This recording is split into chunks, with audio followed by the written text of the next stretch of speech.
الحمد لله نحمده ونستعينه ونستغفره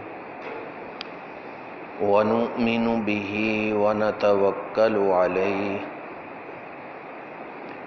ونعوذ بالله من شرور أنفسنا ومن سيئات أعمالنا من يهده الله فلا مضل له ومن يضلله فلا هادي له ونشهد أن لا إله إلا الله وحده لا شريك له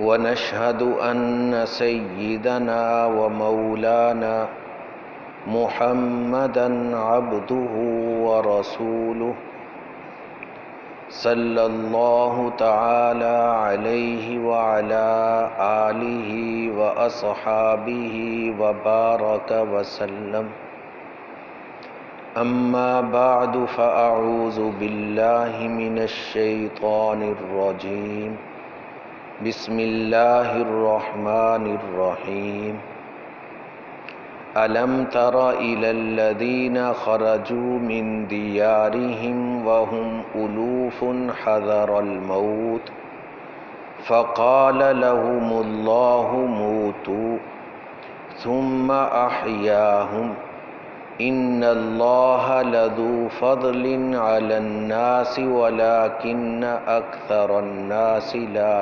يَشْكُرُونَ صدق اللہ العظیم۔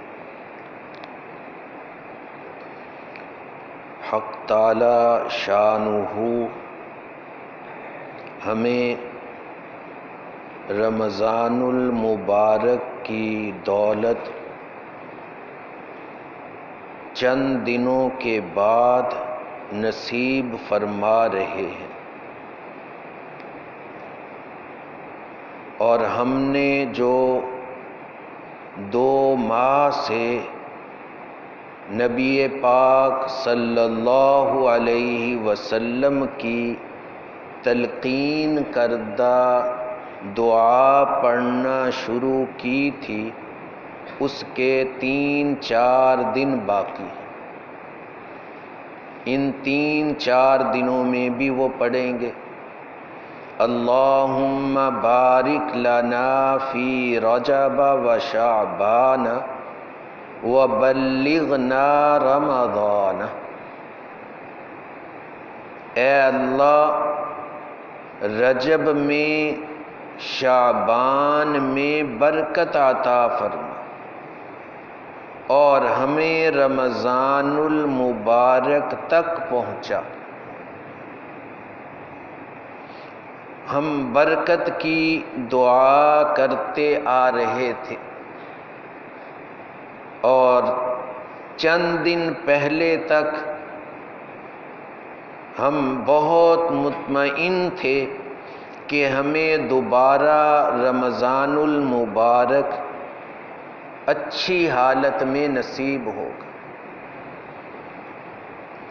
لیکن اچانک دوبارہ وبائی مرض شروع ہوئی،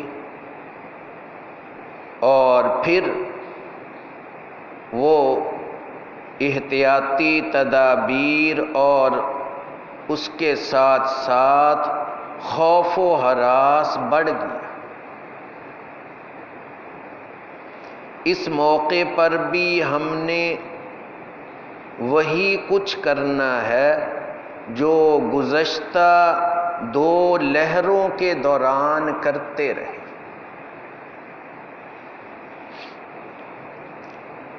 سرور دو عالم صلی اللہ علیہ وسلم سے سیدہ عائشہ رضی اللہ تعالی عنہا نے طاعون وبائی مرض کے بارے میں پوچھا، تو آپ صلی اللہ علیہ وسلم نے فرمایا کہ یہ شروع تو ایک عذاب کے طور پر ہوا تھا کہ بعض قوموں پر طاعون وبائی امراض کی صورت میں عذاب آیا اور قومیں اس کے اندر تباہ ہو گئی، لیکن اخیر میں میری امت کے لیے اللہ نے اس کو عذاب کی بجائے ایک امتحان بنا دیا اور امت کے حق میں اس کو شہادت قرار دے دی۔ تو سرور دو عالم صلی اللہ علیہ وسلم کا یہ فرمان ذہن میں رکھنا کہ اس امت کے حق میں یہ ایک امتحان ہے، آزمائش ہے، اور پھر جو اس میں وفات پا جاتے ہیں ان کو مقام شہادت ملتا ہے۔ سرور دو عالم صلی اللہ علیہ وسلم نے حضرت عائشہ رضی اللہ تعالی عنہا کو یہ بتاتے ہوئے آخر میں پھر فرمایا کہ الطاعون شہادت والمطعون شہید، کہ طاعون یہ میری امت کے لیے شہادت کا ذریعہ ہے اور اس میں وفات پانے والا شہید ہے۔ اب جو خوف و ہراس طبعی ہوتا ہے اور عقلی ذہن میں بھی بات یہ بار بار آتی ہے، اس کا علاج بھی عقیدہ تقدیر کو ذہن میں حاضر رکھنا ہے۔ عقیدہ تقدیر یہ بہت مضبوط عقیدہ ہے، اور ایمان مجمل یا ایمان مفصل وہ پڑھتے رہنا ہے۔ آمنت باللہ وملائکتہ وکتبہ ورسلہ والیوم الآخر والقدر خیرہ وشرہ من اللہ تعالی۔ اس کو پڑھنا ہے بار بار تاکہ اللہ تعالیٰ کے اوپر ہمارا یقین مضبوط ہو۔ آمنت باللہ وملائکتہ ورسلہ، اللہ پر بھی ایمان ہے اور ملائکہ پر بھی ایمان ہے، پیغمبروں پر بھی ایمان ہے، کتابوں پر بھی ایمان ہے، والقدر خیرہ وشرہ، اور تقدیر میں خیر بھی اللہ نے رکھی ہے، تقدیر میں اللہ نے برائی وبائی امراض یہ بھی رکھی ہیں اور ان کا اجر و ثواب بھی رکھا ہے، ان سب پر میں ایمان لاتا ہوں۔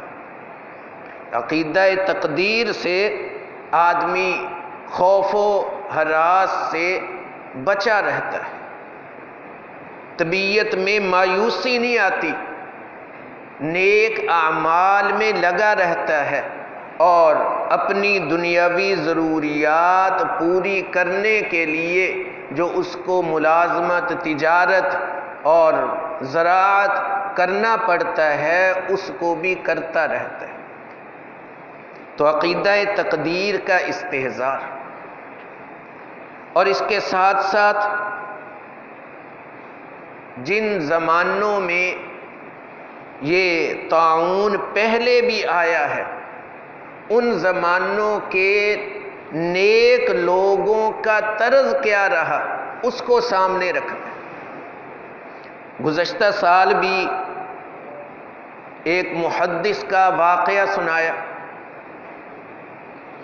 کہ وہ کہتے ہمارے علاقے میں جب طاعون وبائی مرض یہ بڑا اور بڑھتے بڑھتے علاقے کو اس نے گھیر لیا تو ہم لوگوں نے 3 کام کیے۔ پہلا کام یہ کہ ہم نے اپنے گھروں کو چھوڑ کر مسجدوں میں آ کر پناہ لے لی،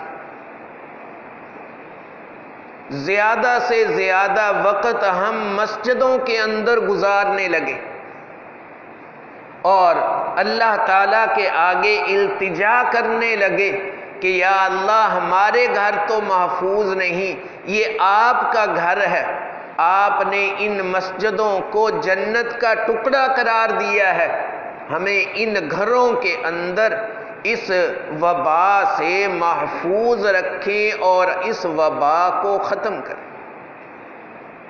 کہتے اس کی برکت سے وہ وبا ختم ہونے لگی۔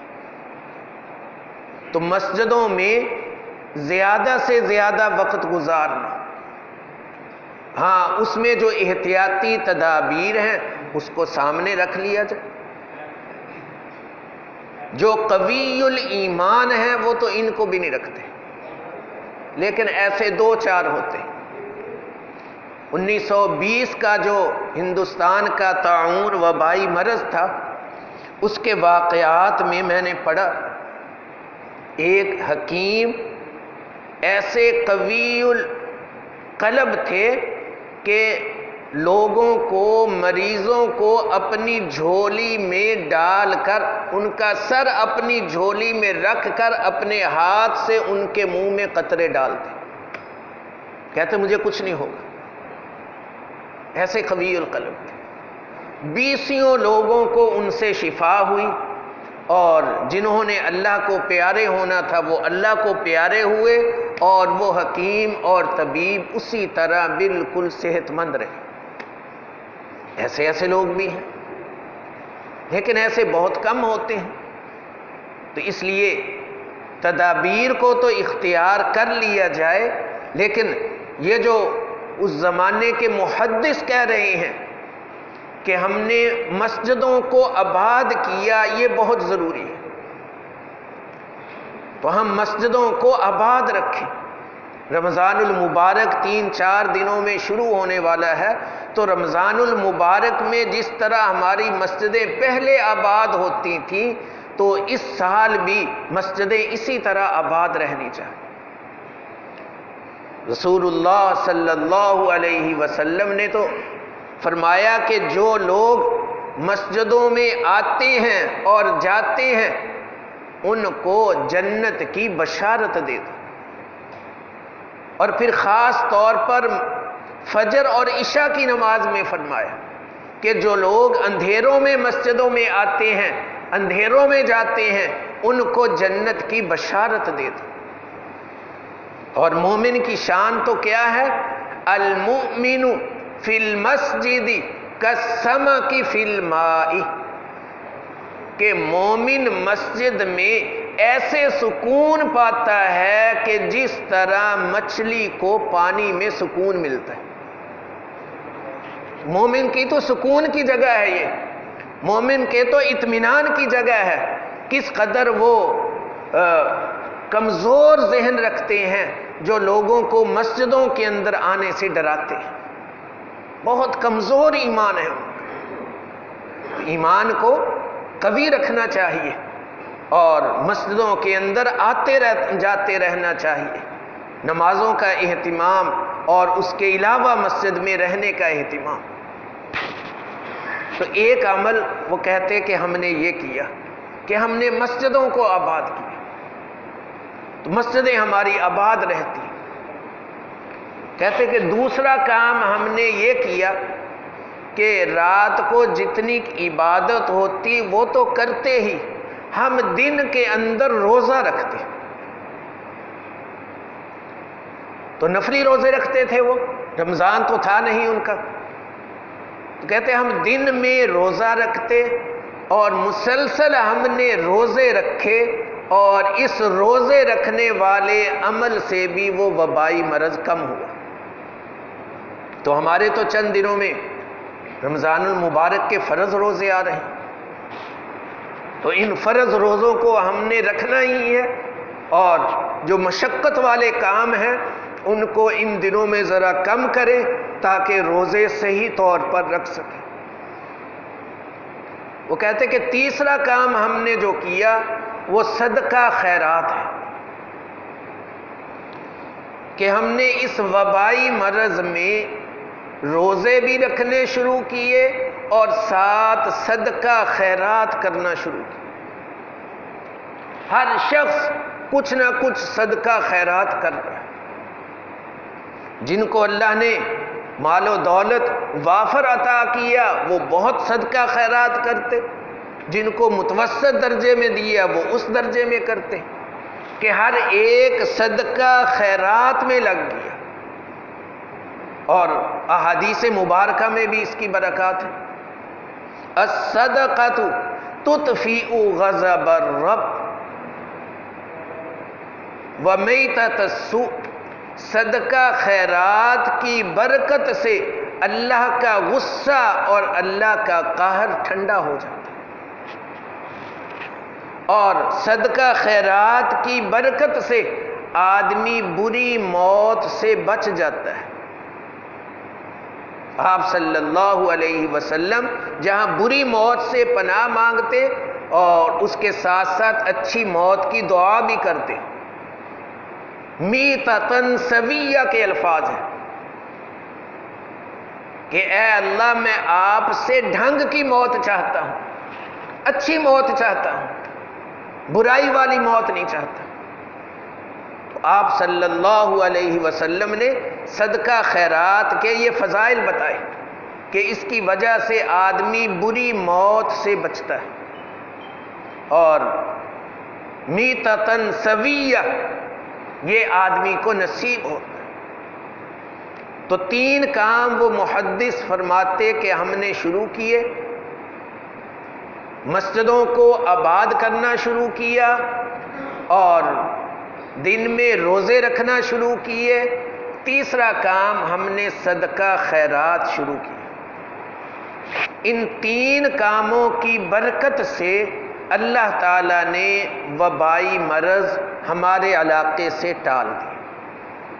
یہی 3 کام ہم کریں گے،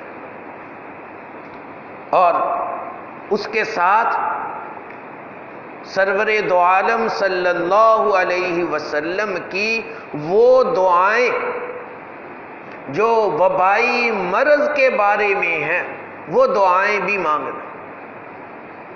یہ دعا اللہ تعالیٰ سے کرنا، التجا اللہ تعالیٰ سے کرنا، یہ اللہ تعالیٰ کے قریب ہونے کا نہایت ہی آسان طریقہ ہے کہ آدمی جس زبان میں جس طرح چاہے اللہ تعالیٰ سے جب چاہے مناجات کرے. تو اللہ تعالیٰ سے دعائیں مانگنا. ایک دعا کے اندر ہے اللہم انی اعوذ بک من سیئ الاسقام. اے اللہ میں لا علاج بیماریوں سے آپ کی حفاظت میں آتا ہوں کہ جن بیماریوں پر سب کی عقلیں موف ہو گئی، کسی کے پاس ان کا علاج نہیں. یا اللہ میں آپ کی حفاظت میں آتا ہوں، آپ میری حفاظت فرمائیں. اللہ کے ہاں تو کوئی بیماری لا علاج نہیں. تو یہ دعا اللہم انی اعوذ بک من سیئ الاسقام. عربی کے الفاظ یاد ہو جائیں تو یہ اچھا، عربی کے الفاظ نہ یاد ہوں تو اردو کے اندر کہ یا اللہ لا علاج بیماریوں سے آپ کی حفاظت میں آتے ہیں، ہمیں اپنی حفاظت میں لے لیں. اور اسی طرح آپ صلی اللہ علیہ وسلم کی دعا اللہم ارفع عنا البلاء والوباء عنا الداء والبلاء. یا اللہ ہم سے بلاؤں کو، مصائب کو اور وبائی امراض کو دور کر دے، ہمارے اوپر سے ان کو ختم کر دے. یہ جو اللہ تعالیٰ سے بار بار مانگنا ہے، پہلی 2 لہریں آئیں وہ بھی اسی کی برکت سے ختم ہوئی، اور یہ لہر بھی انہی دعاؤں کی برکتوں سے ختم ہوگی. اللہ تعالیٰ نے ہمیں ایسا پیارا اپنا کلام قرآن پاک عطا کیا، یہ دعاؤں سے بھرا پڑا. سرور دو عالم صلی اللہ علیہ وسلم ہمارے پیغمبر ایسے پیارے کہ ان کی احادیث دعاؤں سے بھری پڑی ہیں. تو ان دعاؤں کو مانگنا یہ اس وبائی مرض کو کم کرے گا. 4 باتیں ذکر کی. پہلی تو یہ کہ اپنے ایمان کو، دلوں کو مضبوط کرنے کے لیے ایمان مفصل پڑھے اور اس کو طاعون کو ایک امتحان اور شہادت سمجھے۔ دوسرا یہ کہ جو محدث تھے انہوں نے 3 کام کیے تھے، وہ 3 کام ہم کریں۔ اور چوتھی چیز یہ کہ ان دنوں میں دعاؤں کا اہتمام کریں۔ حق تعالی ہمیں یہ چاروں کام کرنے کی توفیق عطا فرمائے۔ وآخر دعوانا ان الحمد للہ رب العالمین۔